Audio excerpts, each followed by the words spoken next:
Isomers क्या हैं heptane के? Isomers of heptane. हेप्टेन क्या होता है? C7H16। ठीक है, तो एक पहला होगा 1 2 3 4 5 6 7। ठीक है, मैं H नहीं लगा रहा हूँ, तो H लगा लेना। 1 2 3 4 5 6 और एक C। तीसरा 1 2 3 4 5 6 C यहाँ।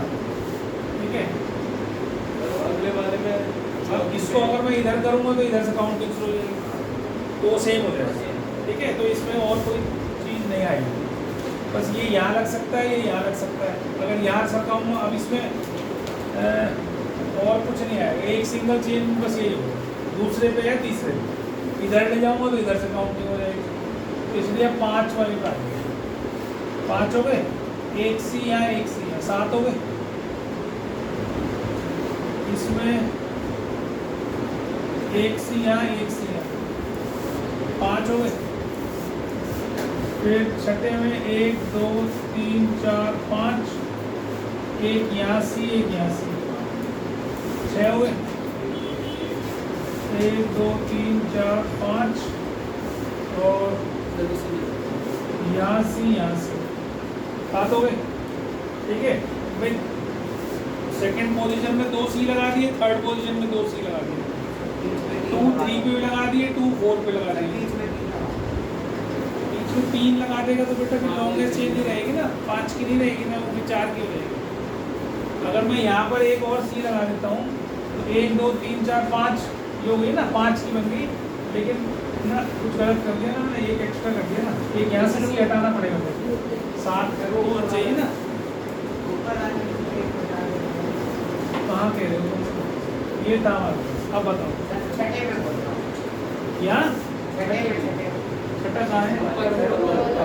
इस ब्रांच में और लगा दूँ एक ऊपर, जो आपने बनाया है, जिसमें 2 ब्रांच लगा दूर दूर रखाई है। तो इसमें क्या करूँ? इसमें बताओ ना क्या करूँ? सबसे लेफ्ट वाला स्केटर बीच में डाल दिया तो और भी बन जाएगा। दो तो सीधे बात। अच्छा ठीक है, ये क्या बना है? ये लॉन्गेस्ट चेन ढूंढनी भाई, इससे ज़्यादा वो बताओ ना। 2 2 पे आ गया, 2 3 पे आ गया, 2 4 पे आ गया, 3 3 पे आ गया। अब बताओ कहाँ से लगाओ? इसके अलावा और कहीं नहीं लगेगा। ठीक है, अब कोशिश करेंगे उनकी 5 से 4 वाली चेन बन जाए, अगर बनती है तो। पता नहीं है मुझ में 1 2 3 बन गई है जी ना ना 2 2 3 ट्राई में है। 2 2 तो लेना ही लेना है, जब पोजीशन में 2 लगे तो दोनों बार पोजीशन का नाम देना। ठीक है, 8 हो गई। और इसके अलावा सोचो कुछ हो सकता है क्या? मेरे ख्याल से तो नहीं होगा, 8 ही बनेगी। तो इसका नाम हेप्टेन, इसका नाम 2 मिथाइल हेक्सेन, इसका 3 मिथाइल हेक्सेन, इसका 2 2 डाइमिथाइल, और लॉन्गेस्ट चेन है 5 की तो पेंटेन, और ये है 2 3 डाइमिथाइल पेंटेन। ठीक है, ये है 2 4 डाइमिथाइल पेंटेन, और ये 3 3 डाइमिथाइल पेंटेन, और ये 2 2 3 ट्राइमिथाइल ब्यूटेन। 4 की लंबी चेन है, ये लॉन्गेस्ट चेन नहीं है। हाँ जी बोलो, और कुछ करके आ रहा हूँ। देखो, एक होते हैं साइक्लिक हाइड्रोकार्बन्स, साइक्लिक हाइड्रोकार्बन्स। ठीक है, साइक्लिक। तो एक तो होते हैं स्ट्रेट चेन जो हमने अब तक करे, एक ऐसे होते हैं कि हम उनको C को आपस में ही जोड़ दें, साइकिल बन जाएगी। ठीक है, इसमें H2, यहाँ भी H2, यहाँ भी H2, क्योंकि दो बॉन्ड है हर कार्बन के पास, तो दो हाइड्रोजन बचेंगे। तो हमारी कार्बन की 4 वैलेंसी पूरी करनी होती है, दो जो आसपास की पड़ोसी की होती हैं और दो बाकी बची हुई हाइड्रोजन की कर देते हैं, है ना। इसको हम बोलेंगे, नाम क्या है, 3 कार्बन है तो प्रोपेन होना चाहिए, बस इतना सा अंतर आएगा, कहेंगे साइक्लोप्रोपेन। बस ये वर्ड और आगे जोड़ना, साइक्लोप्रोपेन, साइक्लोब्यूटेन, साइक्लोपेंटेन, साइक्लोहेक्सेन। अब ब्यूटेन बनाना है तो जो तुम्हें आती है सब चीजें, सी सी सी सी, यहाँ H2, यहाँ H2, यहाँ H2। अब इसका जो जनरल फॉर्मूला होता है ना साइक्लो अल्केन्स का, वो वाला होता है जो अल्कीन्स का होता है। देखो 4 अगर कार्बन है तो 8 हाइड्रोजन है, 3 कार्बन है तो 6 हाइड्रोजन है, CnH2n। समझ में आ रही मेरी बात। तो जो अल्कीन्स का फॉर्मूला है वो ही साइक्लो अल्केन्स का फॉर्मूला है, साइक्लो अल्केन्स, ठीक है, सिंगल बॉन्ड और सबको जोड़ दिया। अब इसमें साइक्लो वाले जो हैं वो ये तो सैचुरेटेड वाला है, जितने भी सिंगल बॉन्ड होते हैं वो सैचुरेटेड, और जो डबल या ट्रिपल बॉन्ड वाले होते हैं वो अनसैचुरेटेड। तो जो अनसैचुरेटेड साइक्लो अल्कीन्स या अल्काइंस होते हैं, अल्कीन्स खासतौर से एरोमेटिक कंपाउंड्स होते हैं। एरोमेटिक मतलब जिसमें एरोमा हो, एरोमा मतलब खुशबू आए, एरोमा मतलब खुशबू, तो एरोमेटिक कंपाउंड होते हैं। उसका एक एग्जांपल मैं दे देता हूँ, एक ही ज़्यादा नहीं डिटेल है, बेंजीन कहते हैं उसको, ठीक है। तो बेंजीन जो है वो कैसे बनती है,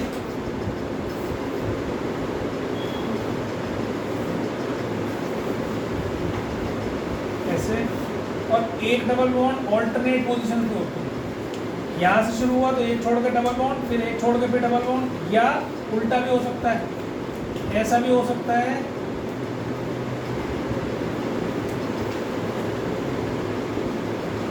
ठीक है। यहाँ से डबल बॉन्ड शुरू करा तुमने, यहाँ से कर दिया। तो ये दोनों ही स्ट्रक्चर जो है वो बेंजीन के हैं। अब इसमें हाइड्रोजन कितनी होगी, एक हाइड्रोजन, एक हाइड्रोजन, एक हाइड्रोजन, एक हाइड्रोजन, एक हाइड्रोजन, एक हाइड्रोजन, क्योंकि 2 और 1 3, हर एक कार्बन के पास 3 बॉन्ड्स हैं पहले से ही आपस में, तो बचा हुआ हाइड्रोजन को देना होता है ना। तो 4 कार्बन की वैलेंसी करनी है, तो 2 ये रही, 1 3 और 1 हाइड्रोजन, 4, तो 4 ही बना दिया। तो इसका नाम होगा बेंजीन, ठीक है, दिस इज बेंजीन। ये एरोमेटिक कंपाउंड्स है, एरोमेटिक कंपाउंड। ये अगले साल यूज़ करोगे और इसको सिंपल रखने के लिए क्या करते हैं, ऐसे यूज़ करोगे, मतलब क्योंकि इसके 2 स्ट्रक्चर्स हैं, ऑल्टरनेट बॉन्ड्स, डबल बॉन्ड्स हैं, तो इन दोनों को मिक्स करके ये ऐसा बना देते हैं। जब तुम अगले साल पढ़ोगे तो सब जगह बीच में सर्कल मिलेगा तुम्हें इसको, ठीक है, इसको बेंजीन बोलते हैं। अब इसी से बहुत सारे कंपाउंड्स बन जाएंगे, एक पूरा चैप्टर है बेंजीन का, बेंजीन के कंपाउंड है, एरीन्स, है ना। बहुत सारी चीज़ें पढ़ोगे अभी, अगर जो साइंस पढ़ोगे तो केमिस्ट्री इंटरेस्टिंग भी बहुत है, ऑर्गेनिक कंपाउंड बहुत इंटरेस्टिंग है। अगर किसी को इंटरेस्ट आ जाए, समझ में आ जाए, उसको कंसेप्ट समझ में आ जाए और तुम थोड़ी सी मेहनत कर लो तो नंबर भी बहुत ज़्यादा आते हैं इसमें। सबसे ज़्यादा नंबर केमिस्ट्री में स्कोर होता है थोड़ी सी मेहनत से। इतने मैथ में नहीं आएंगे, इतने फिजिक्स में नहीं आएंगे, इतने केमिस्ट्री में आएंगे, ठीक है। लेकिन केमिस्ट्री में रोज़ पढ़ना पड़ता है, बिना पढ़े काम नहीं चलेगा। जो बच्चा नहीं पढ़ता है उसको समझ में नहीं आती केमिस्ट्री, ठीक है। तो ये साइक्लिक हाइड्रोकार्बन्स है। अब इसके कई बार जो है लुईस डॉट स्ट्रक्चर या इलेक्ट्रॉन डॉट स्ट्रक्चर बनाने के लिए देते हैं, ठीक है। तो इलेक्ट्रॉन डॉट स्ट्रक्चर अगर मुझे साइक्लोप्रोपेन का बनाना हो या ब्यूटेन का बनाना हो तो कैसे बनाऊंगा, बहुत सिंपल है एकदम, देखो कैसे बनेगा।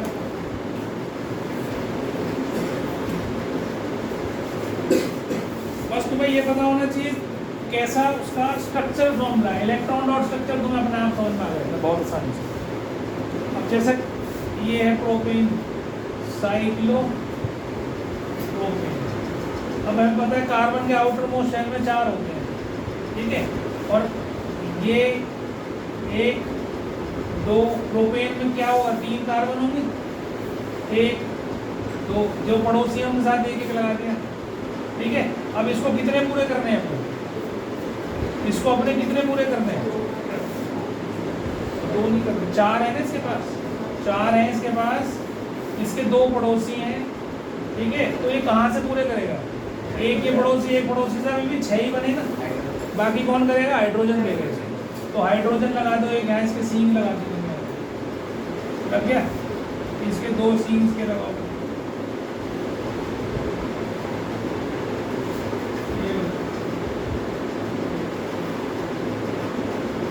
अब देखो क्या क्या बन रहा है। ये हाइड्रोजन पूरे हो गए। कार्बन के कितने पड़ोसी हो गए उसमें? 1 2 3 4, सबसे शेयर कर लेना। देखो इस सर्कल के अंदर 8 है कि नहीं? अभी लग रहा है ना खरगोश जैसे, कान है इसमें, तो ये नाक है, लग रहा है बिल्कुल। आप लोग इसके पैर भी बना देते, ये लो, ठीक। अब इस कार्बन के लिए पूरे करने हैं।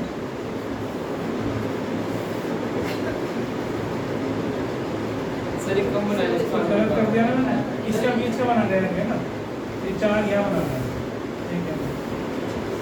ठीक है। तो 2 4 6 और 8, और ये वाला भी थोड़ा सा इधर बना लेता हूँ, सर्कल इधर आ जाए। तो 4 ये हो गए और 4 ये हो गए, 8 हो गए। इस कार्बन के लिए, इस कार्बन के लिए क्या बनेंगे? 2 4 6 8।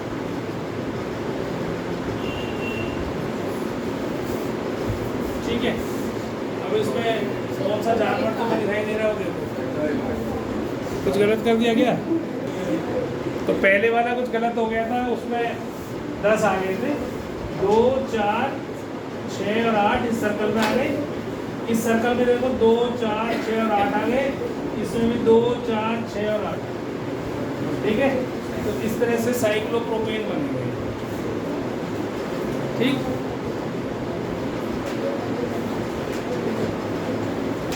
अच्छा, अब मैं अगर ये C हटा दूं तो तुम्हें कुछ दिखाई देगा भी? नक्कड़ खरगोश नाक से इससे अच्छा लग रहा है ये। चलो, ये हो गया जी साइक्लोप्रोपेन के बारे में। साइक्लोब्यूटेन भी ऐसी बन जाएगा, पेंटेन भी ऐसी बन जाएगा। एग्जाम में आता है इसलिए कह रहा हूँ, एनसीईआरटी का क्वेश्चन है इसमें। पता नहीं अब है कि नहीं, पुरानी बुक में दे रखा है इन्होंने कि भाई साइक्लो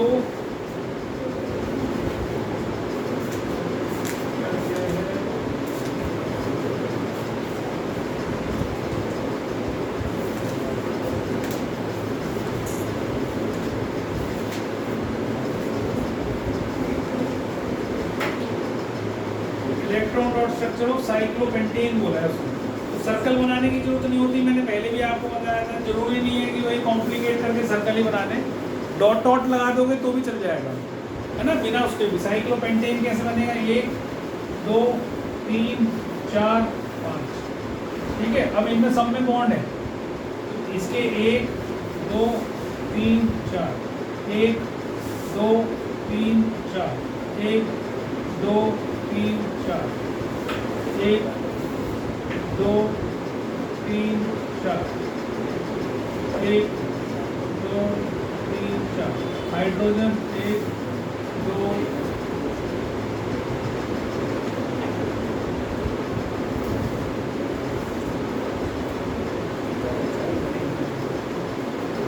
ये साइक्लोपेंटेन बन गया, ठीक है। सबके 8 हो जाएंगे अपने आप ऑटोमेटिकली। जहाँ सिंगल बॉन्ड है वहाँ 2 डॉट लगा दो, जहाँ डबल बॉन्ड है वहाँ 4 डॉट लगा दो, बस यही होता है। ट्रिपल है तो 6 लगा दो। तो ये साइक्लोपेंटेन, ये एनसीईआरटी में क्वेश्चन दे रखा था इसलिए कराया है एग्जाम में। इसका मतलब ये है कि ये पूछा जा सकता है इलेक्ट्रॉन डॉट स्ट्रक्चर किसी का।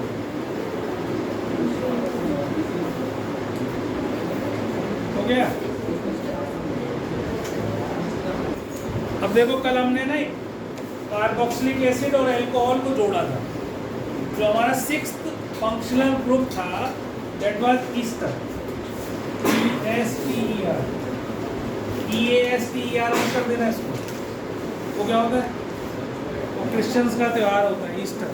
EASTER, ये ESTER, ठीक है।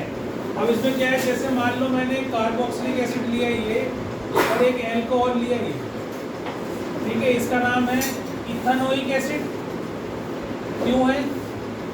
क्योंकि ये COH ग्रुप है और 2 कार्बन है तो इथेन होगा, और इसके आगे हम ओइक एसिड लगाते हैं, ये कल हमने पढ़ा था। और एल्कोहल में इसमें 1 कार्बन है और एल्कोहल है तो इसका नाम होगा मिथेनॉल, मिथेनॉल। ई हटाओ, OL लगाओ। ठीक है, दोबारा एक बार रिवाइज करूँ। एल्कोहल में क्या होता था? ROH, इसके अंदर क्या लगता था? लास्ट में OL। एक होता था RCHO, उसके अंदर एल्डिहाइड, इसके अंदर AL लगता था लास्ट में, इथानल, मिथानल, प्रोपानल, ब्यूटानल, ऐसे। और एक होता था कीटोन, ठीक है, ये कीटोन, तो इसके बाहर लास्ट में लगता था ONE, ई हटाओ, ONE लगाओ। फिर एक होता था कार्बोक्सिलिक एसिड, RCOH, इसके अंदर OIC एसिड लगता था, OIC लिख मत, अपना घर जाके वीडियो देखो, ढंग से तभी समझ आएगा। RCOH, oic acid. फिर एक हमने पढ़े थे हेलो एल्केन्स, जिसमें RX लिखा था मैंने। X क्या थे? Fluorine, chlorine, bromine, iodine. ठीक है, अब इसमें कैसे नाम देते थे हम? पहले फ्लोरो, फ्लोरो, ब्रोमो, आयोडो, और उसके बाद फिर अल्केन। जैसे मान लो 1 कार्बन था, ऐसे लिखा मैंने CH3Cl, तो 1 कार्बन है तो मीथेन होता है, तो इसका नाम होता है क्लोरोमीथेन, क्लोरोमीथेन। ठीक है, इसमें पूरा एल्केन का नाम आता है क्लोरोमीथेन। ये IUPAC नेम है, जनरल नेम क्या था? Methyl chloride. ये मिथाइल है ना CH3, तो मिथाइल क्लोराइड, और ये IUPAC नेम क्लोरोमीथेन। ठीक है, तो अब ये दोनों जब जुड़ते हैं तो ये जुड़ने के बाद कुछ ऐसी चीज दे देते हैं आपको, प्लस वाटर। ये मैंने कल लिखी थी, CH3COH और CH3 यहाँ से आ गया, पानी अलग निकल गया। और इसके लिए मैंने बताया था, इसमें few drops of concentrated SO4 करते हैं और वार्म करते हैं, नॉट हीट। वार्म करना कैसे होता है? टेस्ट ट्यूब लो, उसको गर्म पानी में हिला दो तो वो वार्म हो जाएगी, थोड़ा सा गुनगुना सा करना है, डायरेक्ट हीट नहीं करनी, तो उससे ये ईस्टर बन जाता है। और ये स्वीट स्मेलिंग होता है, स्वीट स्मेलिंग। ठीक है, स्वीट स्मेलिंग मतलब अच्छी खुशबू होती है इसमें, मिठाई की खुशबू नहीं। स्वीट का मतलब होता है अच्छी वाली, मतलब मधुर सुगंध, हिंदी में अगर बोले तो। ठीक है, तो स्वीट स्मेल होता है। अब स्वीट स्मेल में ये किसी फूल का भी स्मेल हो सकती है, किसी फ्रूट की भी स्मेल हो सकती है, फ्रूटी स्मेल होती है ज़्यादातर। ठीक है, तो ये स्वीट स्मेलिंग होता है।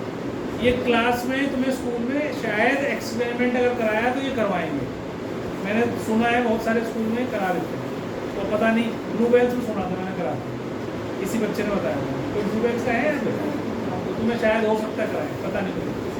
ठीक है, कभी ले जाते हैं लैब? नहीं ले जाते, तुम्हें करा देंगे। ठीक है, तो इथेनोइक एसिड। अब इसका नाम क्या है?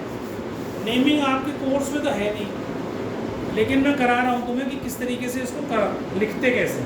ठीक है, तुम अपनी तरफ से अपने नॉलेज के लिए लिख रहे हो। तो पहले एल्कोहल का जो पार्ट आया है उसको देखो, CH3 आया है, एल्कोहल आया ना, आया। तो ये CH3 को हम क्या बोलते हैं? मिथाइल। CH3 क्या कहलाता है? मिथाइल। और ये 2 कार्बन बच गए, क्या बच गए? 2 कार्बन। तो इसका मतलब ये इथेन वाला पार्ट बच गया, इथ वाला पार्ट बचा, तो इसको क्या कहेंगे हम? इथेन तो लिखना ही था, ई हटा के क्या लगा देंगे? OAT। क्या लगा देंगे? OAT। तो ये हो गया मिथाइल इथेनोएट। क्या बन गए? Methyl ether. पहले अल्कोहल का पार्ट उठाना है, फिर कार्बोक्सिलिक एसिड वाला पार्ट उठाना है, उसमें OH लगा देना। अब देखो एक और दिखाता हूँ, मान लो ऐसा कुछ आ जाए,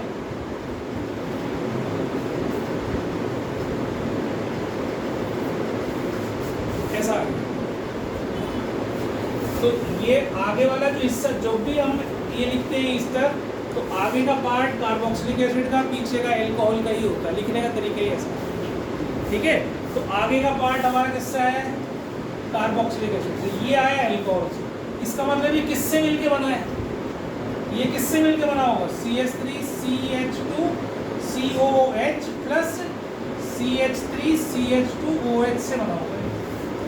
एल्कोहल यहाँ से आया, ये ना CH3CH2, और ये CH3CH2COH से आया। तो इन दोनों का जोड़ है ये, है ना। अब इसका नाम ये क्या है, इथाइल, एल्कोहल से आया था ना इथाइल। और 1 2 3 प्रोपेन होना चाहिए था, तो प्रोपनोएट, इथाइल प्रोपा। ठीक। और देखो अगर मान लो मैं लिखूं CH3COO CH2CH3, ठीक है, तो ये क्या हो गया, इथाइल। और 1 2 3 2 कार्बन है तो इथानोएट हो गया। तो पहले अल्कोहल का नाम लिखना है पीछे से, और फिर अल्केन का नाम OH के साथ लिखना है, जो भी आ रहा है कार्बोक्सिलिक एसिड वाले पार्ट, वो पहले होता है। अगर मान लो ऐसे दे दें HCOCH3, तो ये क्या है, मिथाइल, इसमें एक ही कार्बन है इसलिए मीथानोएट, मिथाइल। समझ में आ रही बात। जिसको अच्छा लगे कर लेना, एग्जाम में कोई तुम्हें फोर्स नहीं करेगा कि भैया इस तरह की नेमिंग करो, क्योंकि तुम्हारे कोर्स में नहीं है। लेकिन एस्टेरिफिकेशन तुम्हारे कोर्स में है ये एग्जाम में 100% आएगी, मोस्ट इम्पॉर्टेंट रिएक्शन है, आएगी 100% एस्टेरिफिकेशन। और एक और इसका उल्टा आएगा भी सेपोनिफिकेशन, कैसे इसको तोड़ के दोबारा से यही वापस लाते हैं। ये 2 रिएक्शंस तो 100% लिख लो, मेरे से आनी है एग्जाम में। ठीक है, नाम तुम्हारे स्कूल में टीचर कहे तो मैंने सिखा दिया है, कर लेना, नहीं कहे मत करना, एग्जाम में बोर्ड में नहीं आएगी, ये तो पक्का है।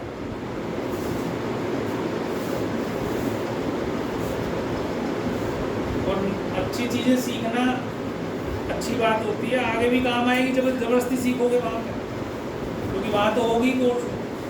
मैंने उस दिन बताया भी था कितने फंक्शन ग्रुप है, 17 फंक्शन ग्रुप्स हैं क्लास 11 में जब जाओ। अब कुछ काट दिए उन्होंने, थोड़े कर दिए हो तो मुझे पता नहीं। अब लेटेस्ट वाले इसमें जो कोर्स आया है उसका क्या कटा है क्या नहीं पता नहीं। हमने 17 ही पढ़े थे, अब तो बहुत कोर्स काट दिया।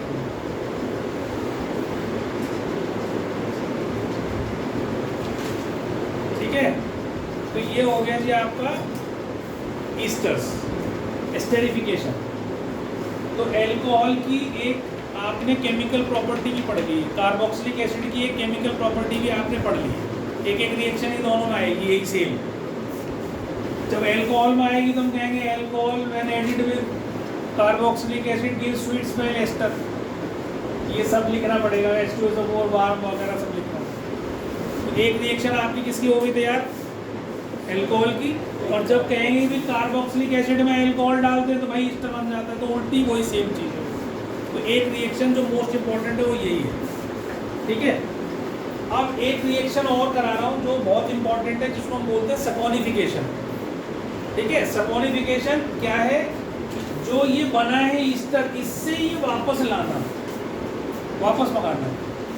तो हम कैसे मंगाएंगे उसको, तो वो भी बहुत इंपॉर्टेंट रिएक्शन है। दो में से दोनों भी ज़्यादातर दोनों साथ ही आती है, नहीं आती है तो एक तो आएगी आएगी।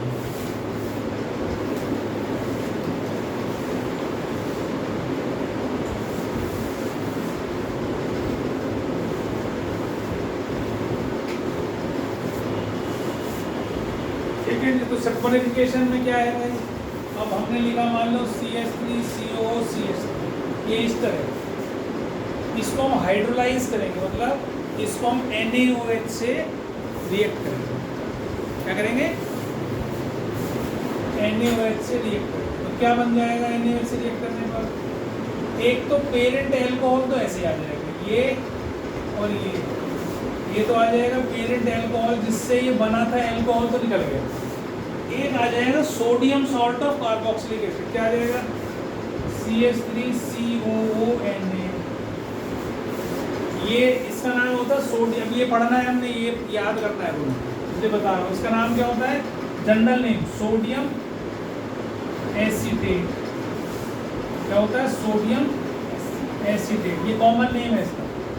और अगर इसका IUPAC नेम लिखें तो सोडियम, ये 2 कार्बन का है तो ethanoate, sodium ethanoate, sodium salt of carboxylic acid, इसका नाम है सोडियम इथानोएट। ठीक है, तो ये IUPAC नेम में कोई भी नाम लिखो उससे कोई फर्क नहीं पड़ता, IUPAC नेम अलग से कोई जरूरी नहीं है। आप सोडियम एसिटेट भी याद कर सकते हो, सोडियम इथानोएट भी याद कर सकते हो, आपकी इच्छा है। ठीक है, तो ये आपके पास। अब अगर मुझे सोडियम एसिटेट से क्या बनाना है, एसिटिक एसिड ही बनाना है, तो मैं इसके अंदर HCl डाल दूँ, है ना। अगर मैं इसके अंदर HCl की ड्रॉप डाल दूँ तो ये CH3COH प्लस NaCl बन जाएगा, तो मेरे को कार्बोक्सिलिक एसिड वापस मिलेगा। ठीक है, तो सैपोनिफिकेशन होता है हाइड्रोलिसिस ऑफ ईस्टर्स। ईस्टर की हाइड्रोलिसिस मतलब addition of NaOH with esters will give you. अभी सोप बनाने की प्रक्रिया है, हीट करते हैं इसमें सोप बनाने की प्रक्रिया को ही हम सैपोनिफिकेशन बोलते हैं। सोप बन रहा है, सैपोनिफिकेशन।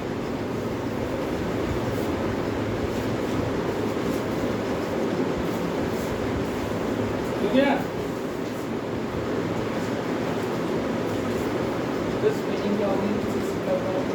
SAP अभी लिखो होगा, सब कुछ लिखा है। SAPO NiFiCATIO सैपोनिफिकेशन हो गया। सबका मिटा दूं, ये मत लिखना, इसकी जरूरत नहीं है तुम्हें, ये नहीं लिखना, सिंपल रखना। Hydrolysis of Easter is saponification, उसके आगे एक्स्ट्रा कुछ नहीं। ठीक है, अब आ जाता है हमारा इसके बाद, ये तो मैंने अभी तुम्हें फंक्शनल ग्रुप्स के बारे में बताया, उसमें बीच में ये रिएक्शन बता दिए। अब इसके बाद जो हमारा टॉपिक आता है वो आता है हाइड्रोकार्बन्स की या अल्केन्स की केमिकल प्रॉपर्टीज। ठीक है,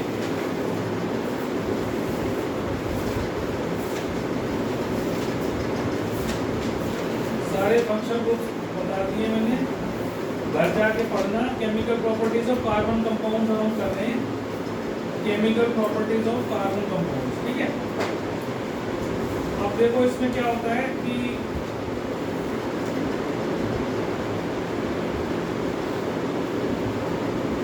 जितने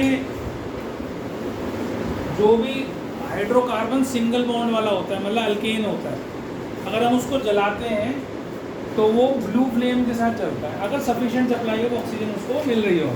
जैसे हम घर में LPG गैस यूज़ करते हैं तो उसके अंदर बर्नर होता है, अगर बर्नर हटा दो, बर्नर समझते हो ना, उसके ऊपर एक जाली सी होती है बर्नर के ऊपर, जिसमें गैस आती है अंदर, उस पर जाली रखी होती है, उस जाली को हटा दो, उसमें आग लगा दो।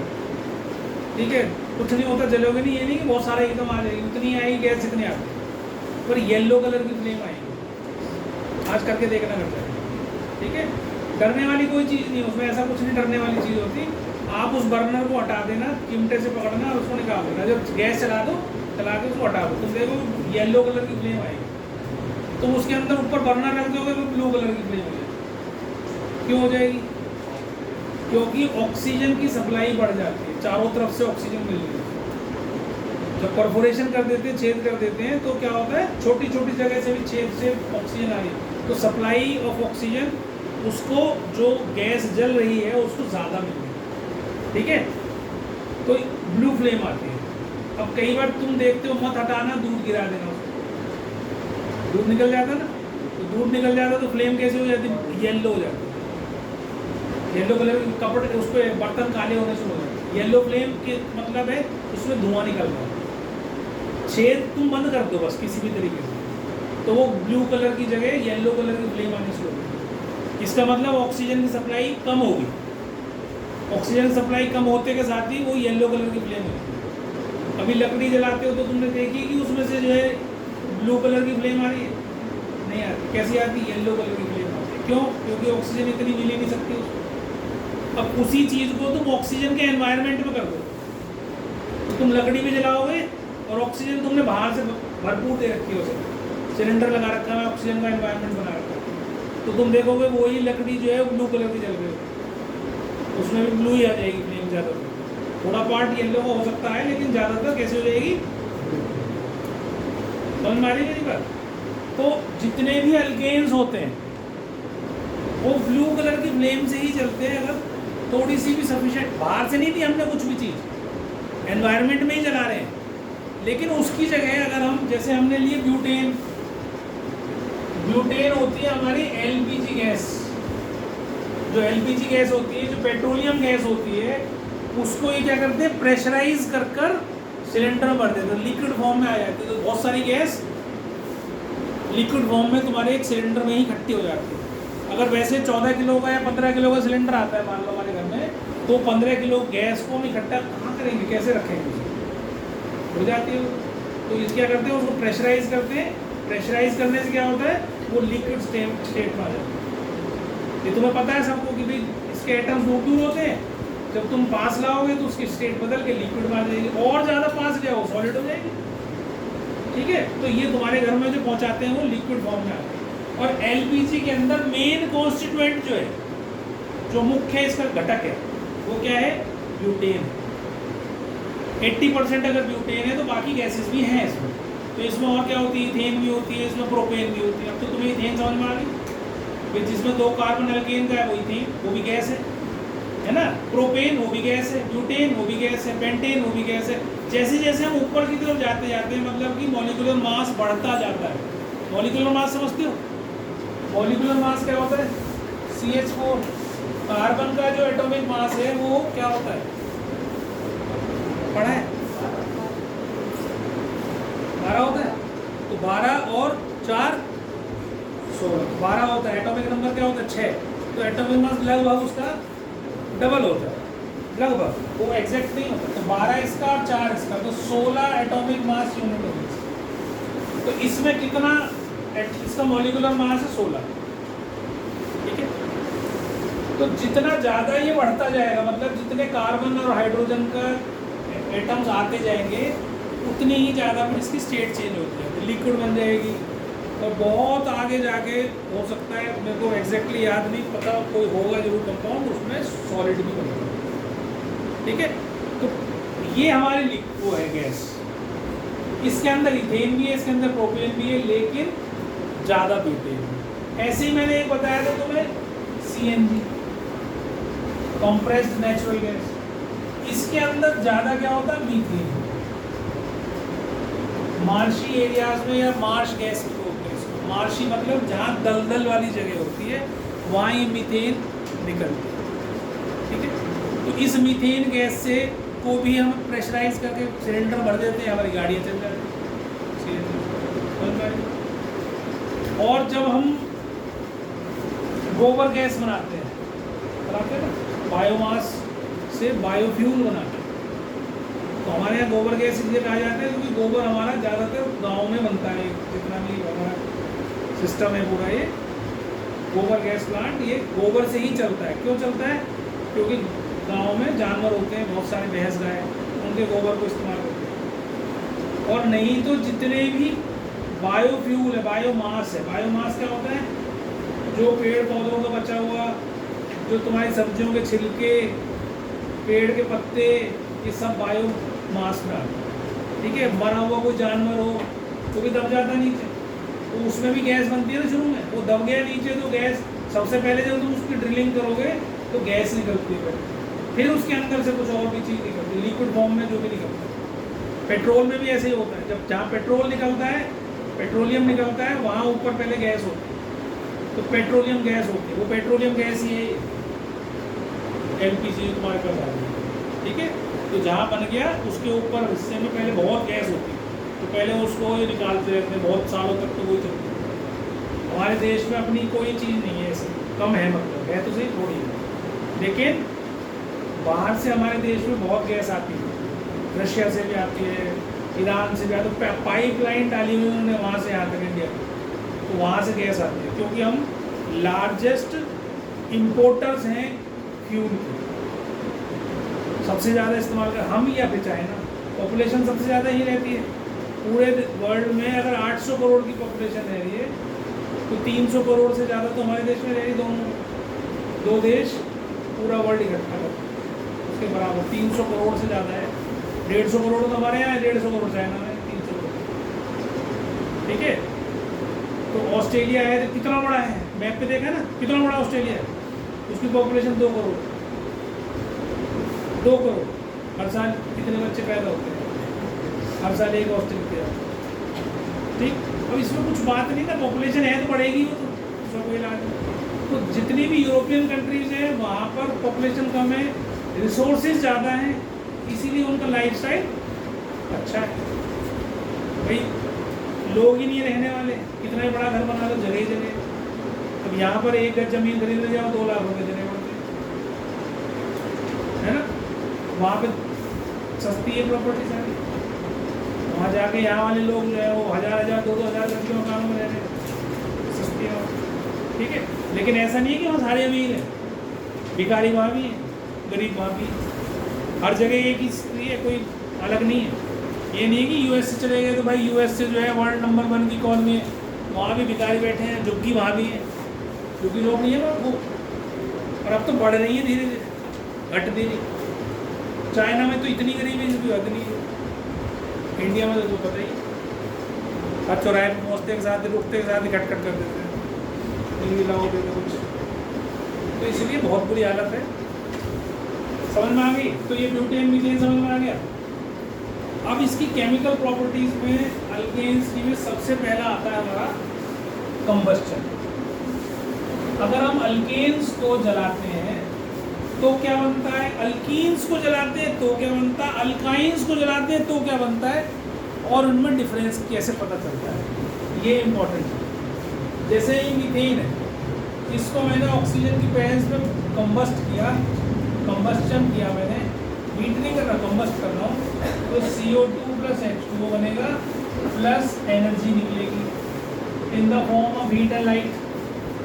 ठीक है, अब अगर मान लो मैंने इथेन को करा होता CH3 में, तो भी यही बनता, कोई चेंज नहीं। अगर मैंने इथीन को कर दिया होता तो भी यही बनता, कोई चेंज नहीं, केवल एक छोटा सा चेंज, इसके साथ ब्लैक सूट, धुआं और नहीं तो, और अगर ट्रिपल बॉन्ड ले लूं तो भी उसके अंदर और धुआं निकलेगा, धुआं तो निकलेगा ही, ये ब्लैक सूट इसमें नहीं निकलेगा, या बहुत थोड़ा निकलेगा। अगर सफिशिएंट सप्लाई नहीं है, जैसे मान लो मैंने गैस के बारे में बताया, ज़्यादा ब्लू फ्लेम होगी, कम धुआं होगा। लेकिन इसको अगर मैं नीचे लगा दूं आपके सिलेंडर में, तो भी ये बर्तन को काले कर देगा, इथीन जो, ठीक है। और इस ये है इथाइन, समझा दिया था मैंने। इसका कॉमन नेम होता है एसिटाइलीन। क्या होता है? एसिटाइलीन, ये कॉमन नेम है इसका। तो तुमने देखा होगा गैस कटिंग करते हैं, गैस से देखा किसी बच्चे ने? जो तुम जाते हो, जब गाड़ी कोई ख़राब हो जाए तुम्हारी, तो वो क्या करते हैं, उस पार्ट को काट देते हैं और उसकी जगह दूसरा पार्ट लगा देते हैं, और वो घिस के बिल्कुल नई तैयार कर देते हैं। तो जो मेटल को काटने के लिए गैस यूज़ होती है ना, वो ये वाली गैस यूज़ होती है, इसको बोलते हैं oxy acetylene torch. Oxy acetylene torch, ठीक है। अब ये जब जलाते हैं, ये इस तरह का होता है, तुम जाओगे ना कभी किसी वर्कर के पास तो पता चलेगा, इस तरह की एक होता है उसके पास, इसको पकड़ता है, इसमें से आगे से आग निकल रही होती है ना, ऐसे पकड़ के उसको ऐसे पहना सा होता है, ये आग निकलती है। अब इसको क्या खास बात है, देखो यहाँ पर तो धुआं निकलेगा, एनर्जी भी कम निकलनी चाहिए। जब धुआं निकल रहा है इसका मतलब वो एनर्जी भी कम देगा, क्योंकि धुआं निकल रहा है, उसके पास सफिशिएंट ऑक्सीजन नहीं है। लेकिन अगर हम इसको ऑक्सीजन के साथ मिक्स कर दें, ऑक्सीजन और एसिटिलीन को दोनों को मिक्स करके उसमें आग लगा दें, तो बिल्कुल ब्लू कलर की फ्लेम निकलेगी। ब्लू कलर की फ्लेम से में सबसे ज़्यादा हीट होती है, ब्लू कलर की फ्लेम में सबसे ज़्यादा हीट होती है, ठीक है। तो फ्लेम जो होती है हमारी 3 तरह की होती है। अगर तुम घर पे जाओ और एक कैंडल जलाओगे तो कैंडल कुछ ऐसी जलती है, आज जाना और देखना।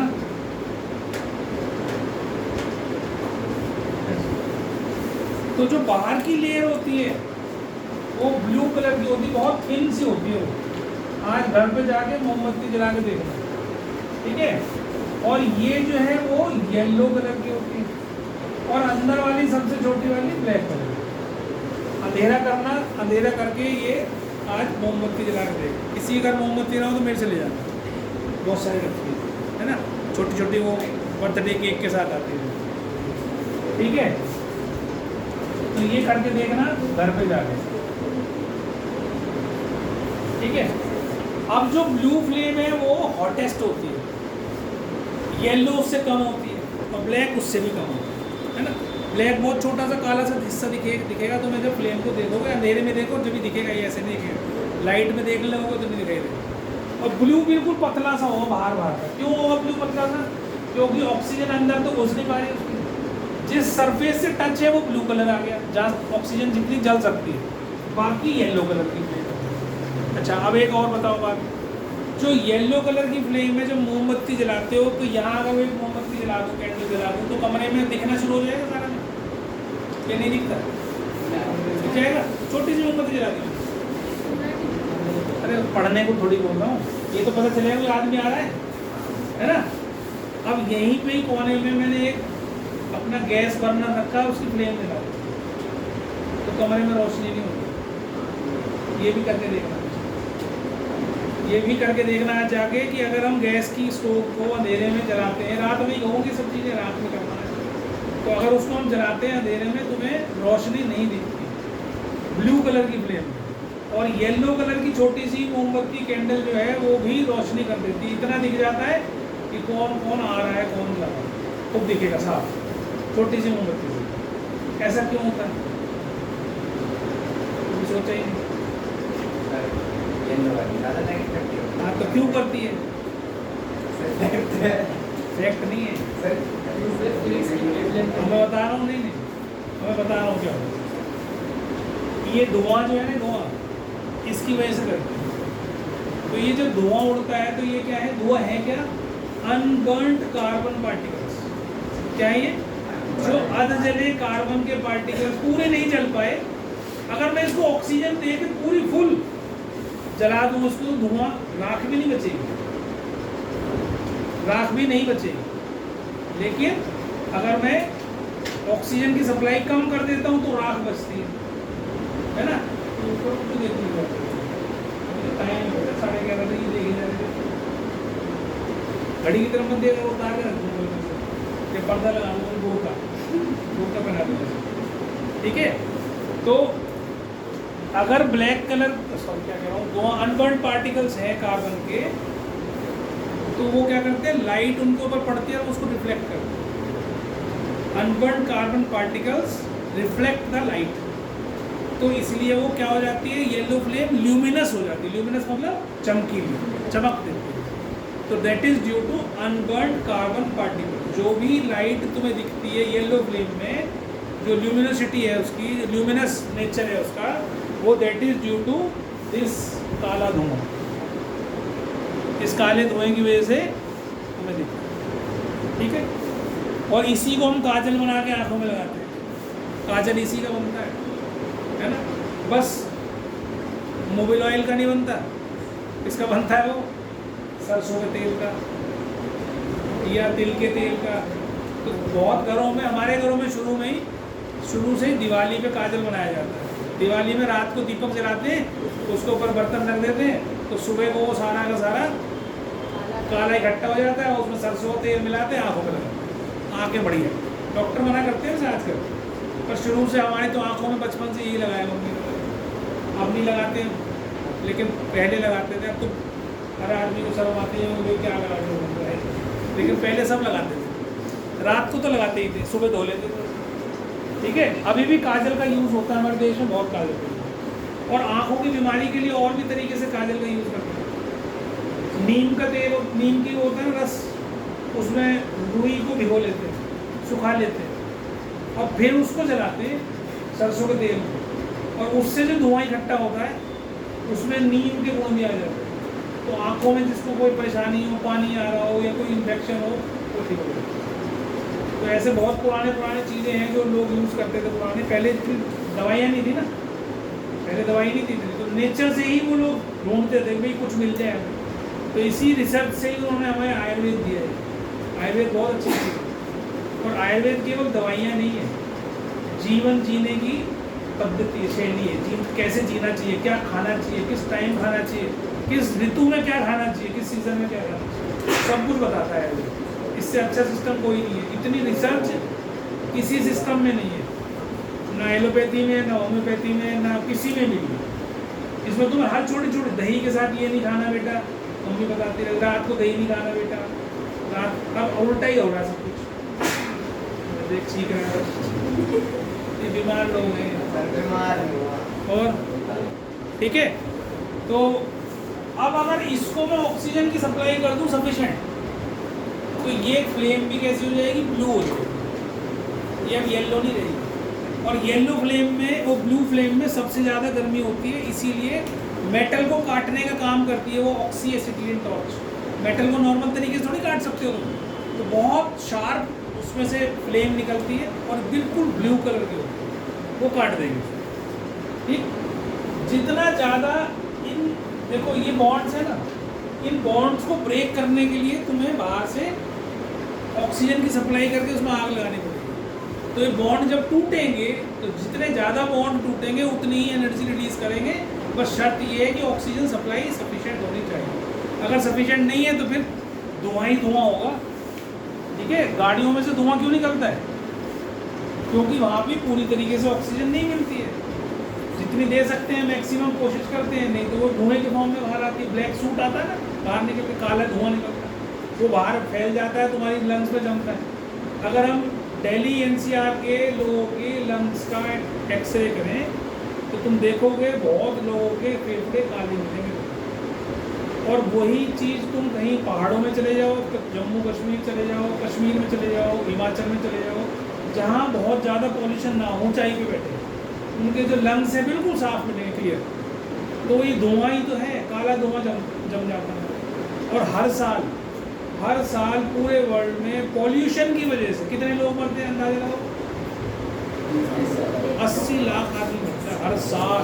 80 lakh people die due to pollution. 80 lakh आदमी हर साल मर जाता है पूरे वर्ल्ड में। और ये नहीं कि धुआं सूमार मर गया बीमारियों से मर जाता है। किसी को अस्थमा हो गया, किसी को कुछ और प्रॉब्लम हो गई, किसी को ट्यूबरक्लोसिस हो गई, सांस नहीं आएगी, तुम्हें धुआं जम गया तो क्या होगा, और उससे रिलेटेड हार्ट अटैक हो जाते हैं, हार्ट की प्रॉब्लम हो जाती है। तो ये सारी चीज़ें होती हैं। ठीक है, अब इसके बाद अगली जो प्रॉपर्टी आती है, अगली प्रॉपर्टी आती है हमारी, दो प्रॉपर्टीज़ हैं जिसको हम बोलते हैं सब्स्टिट्यूशन रिएक्शंस और एडिशन रिएक्शंस। सब्स्टिट्यूशन और एडिशन। अब एडिशन रिएक्शन किसमें होती है, एडिशन रिएक्शन किसमें होती है, अब समझना मेरी बात को ध्यान से। अगर गिलास आधा है पानी से भरा हुआ और आपसे कहा जाए कि इसमें रूह अफ़ज़ा डाल के दूध बना डाल के ऐसे पी लोगे। आधा गिलास पानी है, उसमें गिलास दूध डालो, तुम्हारी मन मर्जी कोल्ड ड्रिंक डालो। अगर रूह अफ़ज़ा अच्छा लगता भर तो जाएगा ना आधा के बाद, जगह है उसमें, तो क्या करोगे, उसमें और चीज़ डाल के पी सकते हो, है ना। और एक गिलास तुमने बिल्कुल ऊपर तक लेवल, ब्रिम लेवल पर ले लिया, बिल्कुल ऊपर तक भरा हो। अब तुमसे कहा इसमें दूध डाल के पी लेना है, या इसमें रूह अफ़ज़ा डाल के पी ले, या जो भी डाल के पी ले, तुम नहीं भर सकते उससे, क्योंकि वो सैचुरेट है, पूरा भरा हुआ है ना। और अनसैचुरेटेड में आप भर सकते हो। तो एडिशन किसमें हो सकता है, अनसैचुरेटेड, है ना। सैचुरेटेड में एडिशन नहीं हो सकता। समझ में आ गई बात है। अब सैचुरेटेड कौन से होते हैं और अनसैचुरेटेड कौन से होते हैं, सिंगल बॉन्ड आर सैचुरेटेड और डबल और ट्रिपल बॉन्ड आर अनसैचुरेटेड। पता है सबको ये? तो इसका मतलब एडिशन रिएक्शन किसमें होगी, अनसैचुरेटेड, किसमें होगी, अनसैचुरेटेड कंपाउंड। तो जैसे मान लो मैं कहूँ CH2 डबल बॉन्ड CH2, ये अनसैचुरेटेड है, डबल बॉन्ड है। इसके अंदर मैं कुछ जोड़ना चाहता हूँ, सपोज मैंने इसके अंदर हाइड्रोजन जोड़ दिया, हाइड्रोजन पास कर दिया, तो ये हाइड्रोजन, यहाँ कितने हाइड्रोजन कम हो रहे हैं, इसको और जोड़ सकते हैं ना हाइड्रोजन। देखो अगर हम हाइड्रोजन जोड़ना चाहें, कार्बन की 4 वैलेंसी होती है। देखो डबल बॉन्ड क्यों बनाया, मजबूरी में, क्योंकि और चीज़ें प्रेजेंट नहीं थी उसके पास, लिमिटेड अमाउंट में वो चीज़ें प्रेजेंट थी, इसलिए डबल बॉन्ड बना के काम चलाना पड़ा। ये ऐसे ही है ना, मैंने समझाया था, शेयरिंग कब होती है, ये मजबूरी की है ना। अगर मान लो सपोज करो 2 आदमियों ने शेयरिंग करी, आज वो गरीब है, उनके पास कमरा अकेले लेने की कंडीशन नहीं है, तो वो क्या करेंगे, ये तुमसे ही चलो, तुम हॉस्पिटल जाते हैं तो हॉस्पिटल में 3 तरह के वो होते हैं वार्ड्स, है ना, बल्कि 4 तरह के होते हैं। तो जनरल वार्ड होता है जिसमें बहुत सारे लोग होते हैं, एक ऐसे होते हैं जो बड़े हॉस्पिटल में 3 रहते हैं, एक ऐसे होते हैं जिसमें 2 रहते हैं, और एक होता है सिंगल, है ना। तो जिसकी कैपेसिटी जैसी होती है उसमें जाके वो एडमिट हो जाता है। तो जनरल वाले कौन होते हैं भाई, गरीब लोग हैं, तो शेयरिंग करके रह लेते हैं। अगर उनके पास पैसे आ जाए तो क्या करेंगे यार, चल इतने सारे आदमियों के बीच में 3 वाले में हो जाते हैं, 3 वाले की हिम्मत है हमारी, और उससे भी ज़्यादा है तो भाई 2 वाले में चले जाते हैं, उससे भी ज़्यादा है तो हम सिंगल वाले में नहीं जाते, होता है ना। तो ये शेयरिंग जो है ये मजबूरी है। तो जैसे ही इसको ये मिलता है वो डबल बॉन्ड हटा देता है, तो कहता है मैं सिंगल में रहूँगा, मैं कम 2 के साथ क्यों रहूँगा। और ट्रिपल बॉन्ड में भी ऐसे होता है, ट्रिपल बॉन्ड में भी और ज़्यादा मजबूरी है। इसको और हाइड्रोजन दे दिया हमने, भाई ये अनसेचुरेटेड है ना, इसमें जुड़ जाएगा। अब ये हाइड्रोजन यहाँ अगर जुड़ेगा तो सेचुरेटेड क्या होता है, ये सेचुरेटेड होता है। इथेन इज सेचुरेटेड कंपाउंड, जिसके अंदर 3 हाइड्रोजन 3 है। अब इससे ज़्यादा हाइड्रोजन नहीं हो सकते ना इसमें, CH4 तो नहीं हो सकता ना, CH3 हो सकता है। क्यों? क्योंकि कार्बन की 4 ही बॉन्ड बनेंगे, ये समझाया था मैंने तुम्हें, ऐसे ही बनेंगे ना।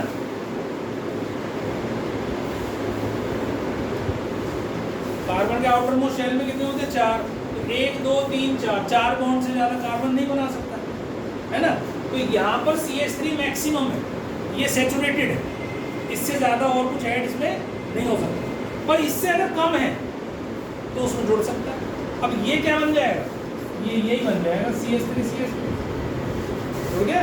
इसमें 2 हाइड्रोजन हमने डाल दिए, एक इसके पास कम था, एक इसके पास कम था, पूरे हो गए। ये स्टेज में पहुँच गया कि नहीं पहुँच गया। एडिशन डालने से अगर गिलास को भरना है तुम्हें, पानी आधा है और तुम्हारे को लग रहा है कि भाई आधा रह गया, थोड़ा और पानी डालना चाहिए, तो डाल के पूरा भर दोगे ना उसको, तो भर दिया, वो सेचुरेट हो गई। तो एडिशन जो है वो अनसेचुरेटेड में होती है, हाइड्रोजन एक इधर चला गया, एक इधर चला गया, बोल के। ऐसे ही इसमें भी हाइड्रोजन जोड़ दे, यहाँ 4 हाइड्रोजन कम है, यहाँ 4 हाइड्रोजन कम है। देखो 2 कार्बन के साथ C2H6, इसमें C2H4, इसमें C2H, तो इसको सिर्फ 2 हाइड्रोजन की कमी है, ये बनने में, और इसको 2 हाइड्रोजन की जगह 4 हाइड्रोजन की कमी है, ये बनाना यही है मुझे। एडिशन जब तक करनी है जब तक सेचुरेट ना हो जाए। तो मैंने क्या करा, 2 हाइड्रोजन की जगह 4 हाइड्रोजन जोड़ दिया, ये भी क्या बन गया, इथेन ही बन गया, ये भी इथेन बन गया, ये भी इथेन बन गया, इथीन से बना, ये इथाइन से बना। तो अनसेचुरेटेड कंपाउंड्स में एडिशन रिएक्शन होती है। और ये ही जो मैंने हाइड्रोजन जोड़ा है ना, ये मैंने तुम्हें समझाया था, इस प्रोसेस को हम बोलते हैं हाइड्रोजिनेशन। तो हम वनस्पति ऑयल से वनस्पति घी बना लेते हैं, वनस्पति ऑयल से, सरसों के तेल से वनस्पति घी सॉलिड कलर का, वाइट कलर का घी की टाइप शेप ले आते हैं। तो वो हाइड्रोजन उसमें पास करते हैं, और निकल उसका कैटलिस्ट होता है, उसकी हेल्प से वो क्या हो जाता है, सॉलिड फॉर्म में वो जम जाता है, सेचुरेट हो जाता है, अनसेचुरेटेड से सेचुरेटेड। समझ में आ गई मेरी बात। तो ये हाइड्रोजन एडिशन रिएक्शन जो है वो अनसेचुरेटेड हाइड्रोजन। अब इसमें कुछ भी जोड़ सकते हो, अभी आगे रूल भी पढ़ोगे, अभी तो हम 2 कार्बन वाला ही पढ़ रहे हैं। तो अगर हम इसके अंदर CH2 डबल बॉन्ड CH2 के अंदर चाहे HBr जोड़ दें, हमने जोड़ दिया HBr, ठीक है, तो क्या बनेगा, ये एक हाइड्रोजन यहाँ जाएगा और इसको पूरा करेगा Br। देखो CH3 CH2 Br, ये ऐसा बनेगा। एक हाइड्रोजन जो है वो एक कार्बन के पास चला जाएगा और ब्रोमीन एक के पास चला जाएगा, तो ये बन गया। तो इसका नाम क्या हो गया, CH3 CH2 Br, क्या नाम हो गया, ब्रोमो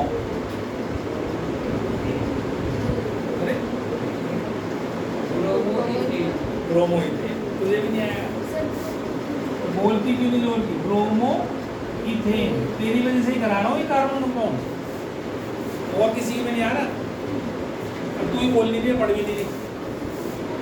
ब्रोमो इथेन, ठीक है। अब ये आगे आगे चीजें जब पढ़ोगे तो एक रूल आता है, इसको कहते हैं मार्कोनिकॉफ रूल।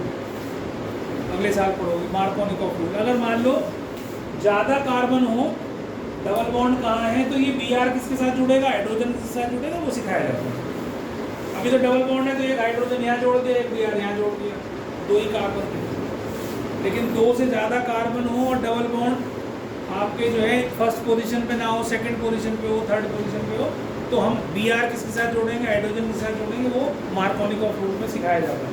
अभी मैं कुछ नहीं सिखा रहा हूँ, तो ये चीज़ समझ लिया आपने। अब ये ही एडिशन रिएक्शन एक और भी काम आती है। क्या काम आती है? ये टेस्ट है अनसैचुरेटेड हाइड्रोकार्बन। टेस्ट मीन्स कि एक टेस्ट ट्यूब में आपने सैचुरेटेड कंपाउंड भर दिया, कोई भी लिक्विड ले लिया, और एक में अनसैचुरेटेड भर दिया।